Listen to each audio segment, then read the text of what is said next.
Hey guys, so I want to make a video going over the brand new patch that we just got in Path of Exile. I did a lot of strat testing today, and of course I'll be doing more strat testing over the coming days. But yeah, if you're not aware, they did a recent patch in Path of Exile today where they buffed quite a bit of scarabs, like 10 scarabs or so, and some of these buffs are pretty substantial.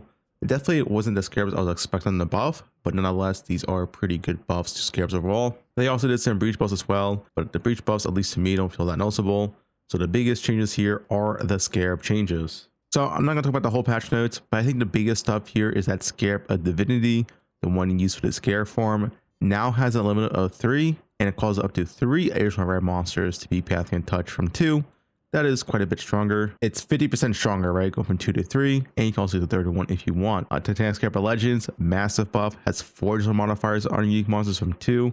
I think that has potential for really good unique forms. All Flame Ember of Propagation has affects 50% more monsters. Personally, I couldn't really make anything work with this, especially since it was too expensive. Legion monsters got buffed. Legion Scarab Internal Conflict. I just think it's still kind of whatever. 30% more loot from the Scarab isn't all that good, to be honest. It'll be like a decent mid-tier strat.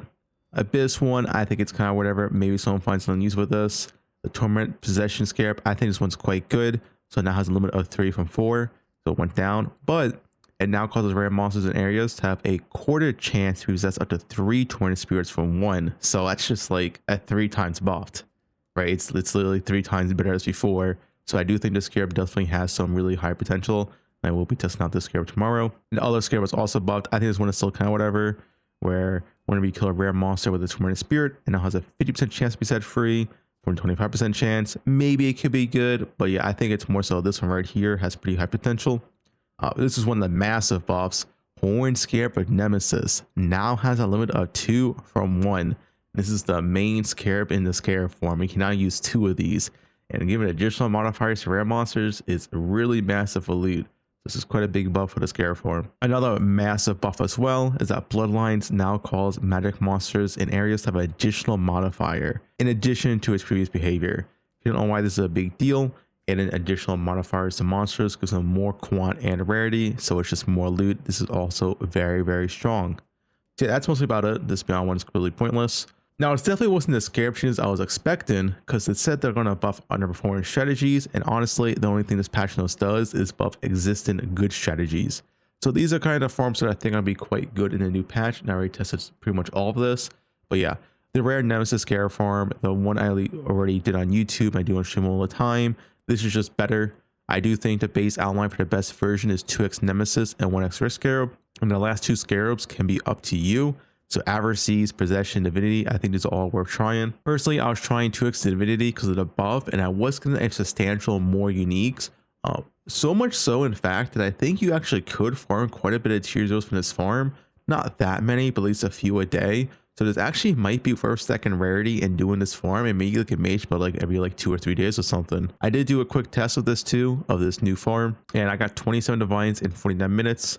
So it would have roughly been like 33 divines in 1 hour, and the cost is roughly 7 to 8 divines per an hour. So at least in a new patch, this was post patch, this would have been 24 to 25 divines an hour after cost. So obviously Scarab form is just better. It's not that much better, maybe like 20% better or something, but yeah, it is better. And this, once again, this doesn't count uniques. Like I said, I think you actually will get useful and really good uniques now. I was shopping quite a bit of uniques on my maps. I was using 2x Divinity Scarabs. My setup, if you wanted to know the new Scarab setup, I was doing 2x Nemesis, I was doing 2 Divinities, and I was doing 1 Risk Scarab. Now, if you can't handle Risk, you could just add in a 3rd Divinity. You could add in the rare monster dupe, Adversities. This is also really fine. Or you can put in Wisp, or you can put in Possession. There's definitely a lot of options here. I do think the core is just 2x Nemesis and a Risk if you can do it. If you can't do Risk, then I'll also just replace it. But yeah, that is the standard Scarab setup now post patch. You can't really go wrong with any of these Scarabs though. Just do what you want to do. I'm definitely going to test over the next few days and give you guys like the best version of the strategy. But at least for now, I think any version of the strategy is, completely fine to do. It is all quite good. But anyway, at least in this new post patch, I was going to anywhere from 24 to 25 divines an hour doing this strat, which is, obviously quite lucrative. Next is unique Blight form. This was massively buffed. And yeah, 1x Titanic, 1x Attack Legend, Invigoration, Blade Heart, and Bloomin. If you want to know Atlas for this, be right here. But yeah, essentially this is just Giga, unique Blight farming with Giga bosses. It'll be very, very, very difficult. We'll most likely need like a good like mirror plus character to successfully do this. Maybe it'll just be like a good play strategy. But yeah, you're just gonna be farming Blight bosses with 4+ modifiers. It's very, very tough. I did do it on my current wander, although this character is not built for Titanic farming whatsoever. And it did drop quite a bit of uniques. I do think this strategy does have some pretty good potential. It's just hard to say right now. If you are doing group play or duo, this is definitely a strategy to test out. You will want a lot of rarity. So this is a solo with like 300 to 400 player rarity while also doing the Blight could be quite challenging. Next is just the magic mob Blight. So because of the bloodlines buff, Blight spawns a lot of magic mobs. So you do bloodlines, blight heart, invigoration, one reverse scarab, and one wisp. If you can't do risk, you do 2 wisps. I did this today on stream quite a bit. I think you average like 5 to 6 divines per map before cost. Now it's kind of hard to say what the cost is because scarab prices are all over the place, but it was roughly 2 divine per map. So I was averaging at least over 3 divines a profit per map.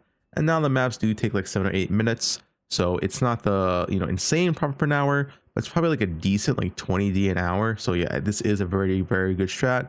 And this would be the same atlas as well. There really is no difference here. It'd be the exact same atlas. The only choice you could really make is maybe take out less scarab nodes for more altar nodes, but that's about it. If you're wondering what type of map you run on this, it would just be a Dunes tier 16 map, and you would want to roll for more scarabs. If you're doing the Blight Heart Titanic strat, it would just be really high monster pack size. So yeah, it would be a Dune tier 16 map, tier 16.5 I should say, and you want to roll for high more scarabs. And if you want to do more investment, which I would recommend, is that you would also use the Scarab Chisel. And then you also do your split beast map to essentially duplicate the chisel. So yeah, this would be worth it. You do drop a lot of scarabs with the strategy. And this strat also duplicates as a raw currency farmer as well. You do drop quite a bit of divines here and there as well because you know with scarab, or if you do get wildwood inside your map, this is a pretty nice strategy. The Blight map strat, which I don't have listed here, is also strictly buff because they did buff bloodlines, so you will get more mass from that strat. Meat Sack Ghosted, haven't tried this, don't know if it's any good, but I didn't want to list it. They did buff Nemesis Scarab, they did buff the new Torment Scarab, and they also buffed not the Meat Sack All Flame, but the Propagation All Flame, so you get more rares, modifiers. Probably bait, but I did want to mention this if someone wants to try it out. And then Breach Low Investment Alch can go. I don't think this is that good. They did buff Breach, but maybe it is decent. Maybe you can give it a try. The point of this farm is just to farm the most amount of blood an hour. So if you just want to gamble for uniques, you could try something like this. But yeah, I just want to quickly list some farms. I'm definitely going to have some more videos over the coming days going over whatever new strategy I could think of and try out. I definitely do think that Red Nemesis farm might be the new best farm in the game. It already was like one of the best farms in the game, just because I am dropping so many uniques that maybe I get like 300 to 400% player rarity that it wouldn't be unrealistic to drop like a Headhunter or a Mage Blood a day.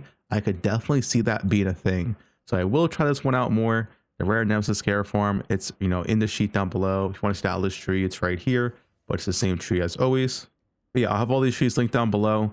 I do think the Scarab farm is definitely better this patch. The Blight farm is also definitely better. Boxes are exactly the same, no changes, no nerf or buffs. But yeah, the two biggest winners are definitely Scarabs and is definitely Blight. They're probably gonna be the two best farms in the new patch, and boxes are always going to be good. But that's about it. Just want to make a short video going over the new patch, what new strategies to try, what might potentially be really good. I definitely do think there will be a nice unique farm this patch now because the Titanic Legend Scarab is quite buffed. But yeah, besides that, Rare Nemesis and Magic Blight mobs are quite good. But yeah, that's about it. If you have questions, feel free to comment below.